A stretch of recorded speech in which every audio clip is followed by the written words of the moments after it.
Hello दोस्तों, आप सभी का स्वागत है आपके अपने यूट्यूब चैनल नॉलेजपुर में।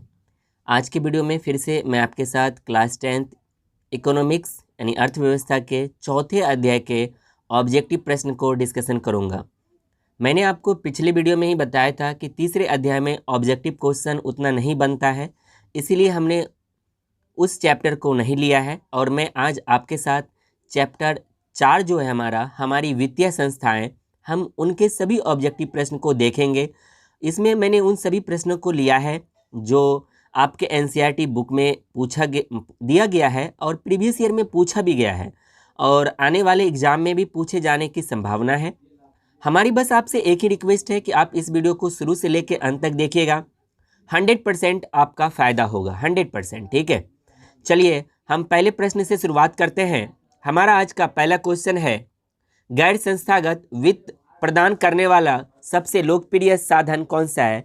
गैर संस्थागत मैंने पूछा है, आपको यहाँ पर थोड़ा ध्यान देना है। ठीक है, हड़बड़ाना नहीं है, क्योंकि अगर आप थोड़ा सा हड़बड़ा जाओगे तो दिक्कत हो जाएगा। यहाँ पर प्रश्न में क्या है, गैर संस्थागत वित्त प्रदान करने वाला सबसे लोकप्रिय साधन है कौन सा। ऑप्शन है आपके लिए देसी बैंकर, महाजन, व्यापारी या फिर सरकारी सहकारी बैंक। ठीक है, इसका आंसर क्या होगा आप कमेंट सेक्शन में लिखने का प्रयास जरूर कीजिएगा। बहुत ही आसान प्रश्न है, कमेंट सेक्शन में लिखने का प्रयास कीजिए, क्योंकि इनसे आपका 100% जो कॉन्फिडेंस है वो बढ़ेगा। ठीक है, इसका आंसर क्या हो जाएगा, तो इसका आंसर हो जाएगा महाजन। ठीक है, यानी ऑप्शन ख हो जाएगा। देसी बैंकर, व्यापारी, सहकारी बैंक नहीं होगा। गैर संस्थागत में सबसे पहला कौन सा आता है, लोकप्रिय है महाजन। महाजन आप गांव में जो खरीद बिक्री करता है ना सामानों सबका, उन्हीं को हम महाजन कहते हैं। ठीक है, चलिए दूसरा प्रश्न है आपके लिए, इनमें से कौन संस्थागत वित्त का साधन है। ठीक है, ऑप्शन है आपके लिए सेठ, साहूकार, रिश्तेदार, व्यावसायिक बैंक या फिर महाजन। इनमें से कौन संस्थागत वित्त का साधन है। ठीक है, तो इनमें से जो ऑप्शन दिए गए हैं इनमें से आप आंसर देने का प्रयास कीजिए। सेठ, साहूकार या फिर रिश्तेदार, व्यावसायिक बैंक या महाजन। तो इसका आंसर क्या हो जाएगा, तो इसका आंसर हो जाएगा व्यावसायिक बैंक, यानी ऑप्शन ग। ठीक है, चलिए 3 नंबर का प्रश्न है आपके लिए कि भारत के केंद्रीय बैंक कौन है। भारत का केंद्रीय बैंक किसे कहा जाता है। ऑप्शन आपके लिए आरबीआई, एसबीआई, क्षेत्रीय ग्रामीण बैंक या फिर पंजाब नेशनल बैंक। ये तो बहुत ही ज़्यादा सबसे ज़्यादा हल्का है, लेकिन मैं इसमें वीबीआई लगाना चाहूँगा, क्योंकि यह प्रश्न कई बार प्रीवियस ईयर में पूछा गया है। तो संभावना है कि आपके आगामी 2022 के बोर्ड एग्जाम में भी आपको यह प्रश्न देखने को मिले। तो इसका आंसर क्या हो जाएगा, इसका आंसर हो जाएगा आरबीआई। केंद्रीय बैंक किसे कहा जाता है, आरबीआई को। याद रखना है, बैंकों का बैंक भी किसे कहा जाता है, आरबीआई को ही कहा जाता है। आरबीआई का फुल फॉर्म क्या होता है, रिजर्व बैंक ऑफ इंडिया। इस चीज़ को आपको ध्यान में रखना है। एसबीआई का फुल फॉर्म क्या होता है, स्टेट बैंक ऑफ इंडिया। इस चीज़ को आपको ध्यान में रखना है। ठीक है, चलिए हम अगले प्रश्न की ओर बढ़ते हैं। 4 नंबर का प्रश्न है, राज्य में कार्यरत केंद्रीय सहकारी बैंक की संख्या कितनी है। ऑप्शन है आपके लिए 50, 25, 75 या फिर 35। तो इसका आंसर क्या हो जाएगा, अगर आपको पता है तो कमेंट सेक्शन में लिखिए। इसका आंसर हो जाएगा 25। ठीक है, चलिए हम थोड़ा फास्ट जा रहे हैं, तो आपको अगर किसी भी प्रश्न का आंसर पता है तो वीडियो को रोककर आप कमेंट सेक्शन में लिखने का प्रयास जरूर कीजिएगा। 5 नंबर का प्रश्न है आपके लिए, दीर्घकालीन ऋण प्रदान करने वाली संस्था कौन सी है।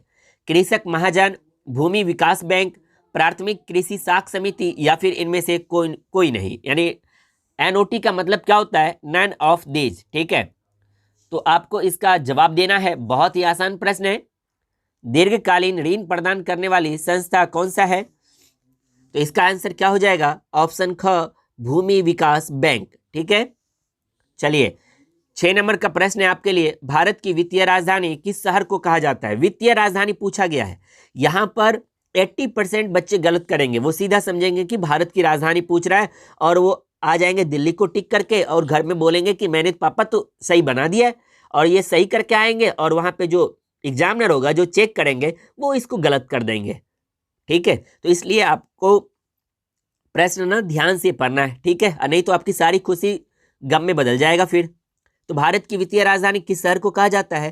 तो वो कहा जाता है मुंबई को। इस चीज़ को आपको ध्यान में रखना है। यहाँ से प्रश्न पूछ लिया जाता है कि मुंबई जो है ये किसके किनारे स्थित है या किस तट पर स्थित है? तो ये याद रखिएगा, अरब सागर।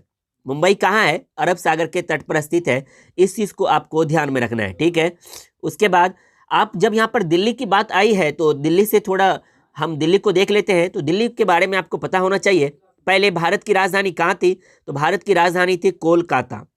भारत की राजधानी कहाँ थी? कोलकाता। उसके बाद आपको याद रखना है कि दिल्ली भारत की राजधानी बनेगी, इसकी घोषणा कब की गई? 1911 ईस्वी में की गई। 1911 ईस्वी में कब किया गया? 1911 ईस्वी में। और दिल्ली भारत की राजधानी बनती है कब? 1912 ईस्वी में। इस चीज़ को आपको ध्यान में रखना है, ठीक है। चलिए 7 नंबर का प्रश्न है। 7 तो हो गया हमारा। 7 हो गया? नहीं, 7 नहीं हुआ। चलिए 7 नंबर का प्रश्न है आपके लिए। सहकारिता प्रांतीय सरकारों का हस्तांतरित विषय कब बनी? 1929 ईस्वी में, 1919 ईस्वी में, 1918 ईस्वी में या फिर 1914 ईस्वी में? बहुत ही आसान प्रश्न ये तो नहीं है वैसे, लेकिन आप इसका जवाब दे सकते हैं। ये सब प्रश्न पूछा जाता है एग्जाम में, क्योंकि यहाँ पर ज़्यादातर बच्चे कंफ्यूज हो जाते हैं। सहकारिता प्रांतीय सरकारों का हस्तांतरित विषय कब बनी? तो आप इसका आंसर देने का प्रयास कीजिए। 1929 ईस्वी में, 1919 ईस्वी में, 1918 ईस्वी में या फिर 1914 ईस्वी में? तो इसका आंसर क्या हो जाएगा? 1919 ईस्वी में, ठीक है। लेकिन आपको यहीं पे नहीं रुकना है। आप एक अच्छे स्टूडेंट हैं और अच्छे स्टूडेंट की यही पहचान है कि उन्हें एक प्रश्न से जितने जानकारी मिल सकती है उन्हें उन सभी जानकारी को एकत्रित करना है। तो 1919 ईस्वी में जैसा कि आपको पता है रॉलेट एक्ट पारित किया गया था, और रॉलेट एक्ट को ही क्या कहा जाता है? काला कानून भी कहा जाता है, ठीक है। इसी के बाद क्या हो गया? जालियांवाला बाग हत्याकांड होता है। कब होता है? 13 अप्रैल 1919 ईस्वी को होता है जालियांवाला बाग हत्याकांड। और इसी के बाद महात्मा गांधी जी असहयोग आंदोलन की शुरुआत करते हैं। ये हमारा हो गया। उसके बाद जो हमारा देखिए हमारा जो पहला ऑप्शन है 1929, तो यहाँ पर मैंने आपको क्या बताया? सबसे पहले विश्वव्यापी आर्थिक मंदी कब आया था? विश्वव्यापी आर्थिक मंदी कब आया? तो ये आया 1929 ईस्वी में। इनके साथ ही आपको मैंने बताया कि लाहौर जो अधिवेशन हुआ था, ये मैंने पिछले वीडियो में भी डिस्कशन किया है। लाहौर अधिवेशन ये कब होता है? 1929 ईस्वी में होता है। और यहीं पर ये हमारे जवाहरलाल नेहरू इसकी अध्यक्षता करते हैं और वह एक डेट फिक्स करते हैं 26 जनवरी 1930 ईस्वी का कि हम इस डेट तक स्वाधीनता को प्राप्त कर लेंगे, ठीक है। चलिए हमारा जो अंतिम ऑप्शन है घ 1914 ईस्वी, तो यहाँ से भी इसको भी आपको ध्यान में रखना है। क्यों? क्योंकि 1914 ईस्वी में क्या हुआ था? प्रथम विश्व युद्ध की शुरुआत हुई थी और ये कब तक चला? 1918 ईस्वी तक चला। कितने देशों ने भाग लिया? 37 देशों ने भाग लिया। पूरा विश्व कितने खेमों में बट गया? 2 खेमों में। कौन सब? एक तो था ध्रुवीय राष्ट्र और दूसरा था हमारा कौन सा? मित्र राष्ट्र, ठीक है। चलिए तो मैं उम्मीद करता हूं कि आपको ये सब का सब क्लियर हो गया होगा, ठीक है। इसीलिए अगर आप मेरे वीडियो को रेगुलर अगर मेरे सभी वीडियो को अगर आप देख रहे हैं तो 100% आपको ये सभी के सभी क्लियर हो जाएंगे। और मेरी ये गारंटी है कि आप जब एग्जाम में बैठोगे तो आपको ऑब्जेक्टिव में 5% में भी 5% समस्या हो जाए तो हो जाए, नहीं तो 90% में आपका 90% तो जरूर क्लियर कर दूंगा, ठीक है। चलिए हमारा 8 नंबर का प्रश्न है, देश में अभी कार्यरत क्षेत्रीय ग्रामीण बैंकों की संख्या कितनी है? 190, 192, 199 या फिर 196? कितना है? आपको इसका आंसर कमेंट सेक्शन में लिखना है, ठीक है। तो मैं उम्मीद करता हूं आपने लिखा होगा। इसका आंसर क्या हो जाएगा? 196 अभी हमारे देश में क्षेत्रीय ग्रामीण बैंक कार्यरत है, काम अभी कर रही है, ठीक है। चलिए 9 नंबर का प्रश्न आपके लिए, व्यावसायिक बैंक का राष्ट्रीयकरण कब किया गया? व्यावसायिक बैंक का राष्ट्रीयकरण पूछा जा रहा है आपसे। 1962 ईस्वी में, 1984 ईस्वी में, 1969 ईस्वी में या फिर 1975 ईस्वी में? व्यावसायिक बैंक का राष्ट्रीयकरण कब किया गया था? तो मैं उम्मीद करता हूं कि आप इसका आंसर कमेंट सेक्शन में जरूर लिखेंगे। इसका आंसर क्या हो जाएगा? 1969 ईस्वी में, ठीक है। यहां पर देखिए इसके ऑप्शन को अगर हम देखें तो 1962 ईस्वी में क्या हुआ था? भारत और चीन के बीच युद्ध कब हुआ? 1962 ईस्वी में। और इन्हीं के बाद 3 साल के बाद 1965 ईस्वी में भारत और पाकिस्तान के बीच युद्ध हो गया। और फिर 1971 ईस्वी में किसके साथ हो गया? हमारा फिर से भारत और पाकिस्तान के साथ हो गया। एक्चुअल में वो नहीं था, वो बांग्लादेश के साथ था, लेकिन भारत कोऑपरेट कर रहा था, सपोर्ट कर रहा था, इसीलिए पाकिस्तान वो मतलब direct face to face Bharat के साथ ही उलझ गया, ठीक है। उसके बाद 1975, यहाँ पर याद रखना है कि 1975 ईस्वी में क्या हुआ था? तो हमारे देश में राष्ट्रीय आपातकाल की घोषणा कब की हुई थी? 1975 ईस्वी में। याद रखना ये आंतरिक समस्या के कारण उत्पन्न हुआ था, ठीक है। जब राष्ट्रीय आपातकाल की मैंने बात की है तो याद रखना है कि राष्ट्रीय आपातकाल भारत में कितने तरीके के हैं? 3 तरीके के हैं। कितने तरीके के? 3 तरीके के। इस चीज को आपको याद रखना है, ठीक है। एक होता है राष्ट्रीय आपातकाल, एक होता है राजकीय आपातकाल और एक होता है वित्तीय आपातकाल, ठीक है। लेकिन अब आपको यहाँ पे ये ध्यान में रखना है कि राष्ट्रीय आपातकाल जो लगता है ये अनुच्छेद 356 के तहत लगता है। राजकीय 356 नहीं, 352 के तहत लगता है। और राजकीय आपातकाल 356 के तहत और वित्तीय आपातकाल 360 के तहत लगाया जाता है, ठीक है। और हमारे देश में अभी तक राष्ट्रीय आपातकाल कुल 3 बार लगाया जा चुका है और राजकीय आपातकाल तो कई बार कई राज्यों में लगाया गया है, लेकिन हमारे देश में अभी तक वित्तीय आपातकाल एक बार भी नहीं लगा है। इस चीज को आपको ध्यान में रखना है, ठीक है। आपातकाल कितने तरीके के? 3 तरीके के। कौन सब? तो राष्ट्रीय आपातकाल, राजकीय आपातकाल, वित्तीय आपातकाल। राष्ट्रीय आपातकाल अनुच्छेद 352 के तहत, राजकीय आपातकाल 356 के तहत और वित्तीय आपातकाल 360 के तहत। राष्ट्रीय आपातकाल कितनी बार लगाए? 3 बार, ठीक है। चलिए अब हम अगले प्रश्न की ओर बढ़ते हैं। हमारा 9 नंबर का प्रश्न हो गया। 10 नंबर का प्रश्न है आपके लिए, ग्रामीण बैंक का स्थापना कब किया गया था? ऑप्शन है 1962, 65, 1971 या फिर 1975। तो इसका आंसर क्या हो जाएगा? 1975 ईस्वी में। अभी तुरंत मैंने आपके लिए ऑप्शन क्लियर किया। 1962 ईस्वी में क्या हुआ था? भारत और चीन के बीच में युद्ध हुआ। 1965 ईस्वी में भारत और पाकिस्तान के साथ युद्ध हुआ। 1971 ईस्वी में पूर्वी पाकिस्तान और पश्चिमी पाकिस्तान में युद्ध हो रहा था। भारत ने सपोर्ट किया तो वो भारत और पाकिस्तान के बीच युद्ध हो गई, ठीक है। और राष्ट्रीय आपातकाल कितनी बार लगा है? 3 बार लगा है। इस चीज को आपको ध्यान में रखना है। चलिए 11 नंबर का प्रश्न आपके लिए, रिजर्व बैंक का स्थापना कब किया गया था? ऑप्शन आपके लिए 1931 ईस्वी, 1935 ईस्वी, 1942 ईस्वी या फिर इनमें से कोई नहीं।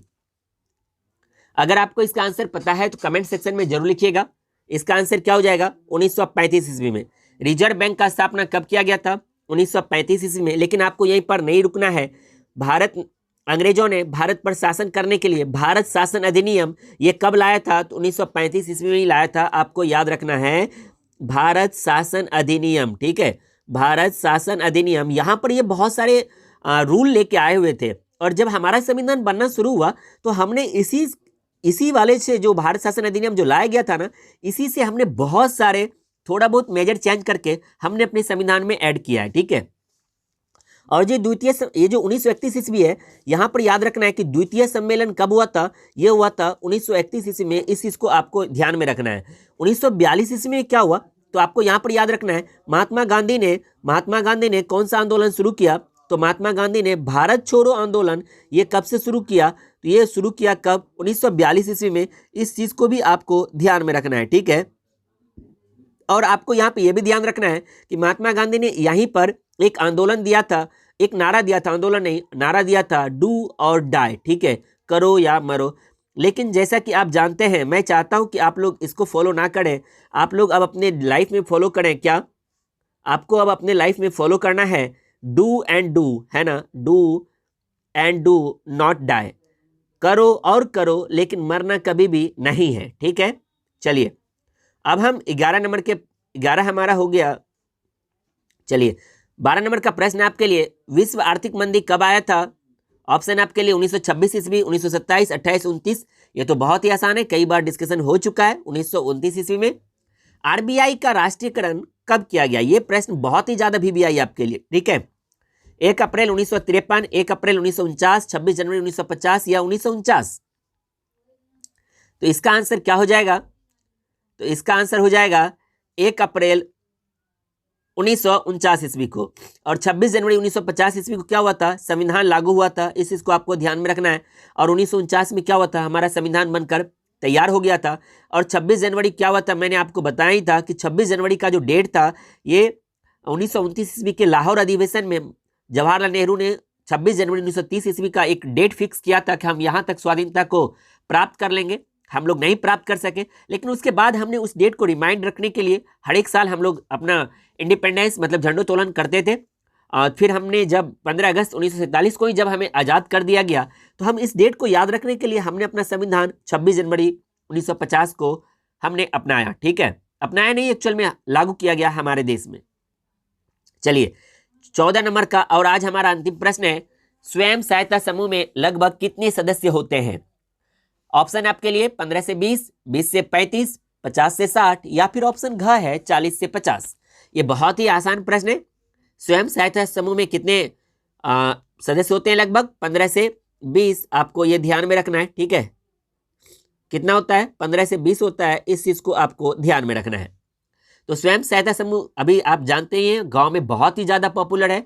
यहाँ पर 15 से 20 महिलाएं मिलकर एक समूह बनाती है, उस समूह का एक पार्टिकुलर नाम होता है और सभी कोई 10 रुपये प्रत्येक सप्ताह जमा करती है और फिर उसमें से आप जरूरत पड़ने पे कई हजार रुपए उठा भी सकते हैं और आपको यहाँ पर ब्याज बहुत ही कम लगता है, ठीक है। तो आप मुझे कमेंट करके बताइए कि आज कुल 14 प्रश्न में से आपका कितना सही हुआ, आप कमेंट सेक्शन में जरूर बताइएगा। और आपकी जानकारी के लिए बता दूं कि हमारे चैनल पर इतिहास के इतिहास का, हिस्ट्री का सभी ऑब्जेक्टिव और सब्जेक्टिव क्वेश्चन, मैंने सब्जेक्टिव को तो बहुत ही सरल शब्दों में करवा दिया है, इनके साथ ही साथ ऑब्जेक्टिव के मैंने सभी यानी कुल जो इतिहास में 8 अध्याय है ना, 8 अध्याय का ऑब्जेक्टिव सब्जेक्टिव सब क्लियर है। ऑब्जेक्टिव को भी मैंने ऑब्जेक्टिव के सभी ऑप्शन को बहुत ही डिटेल से मैंने समझाने का प्रयास किया है।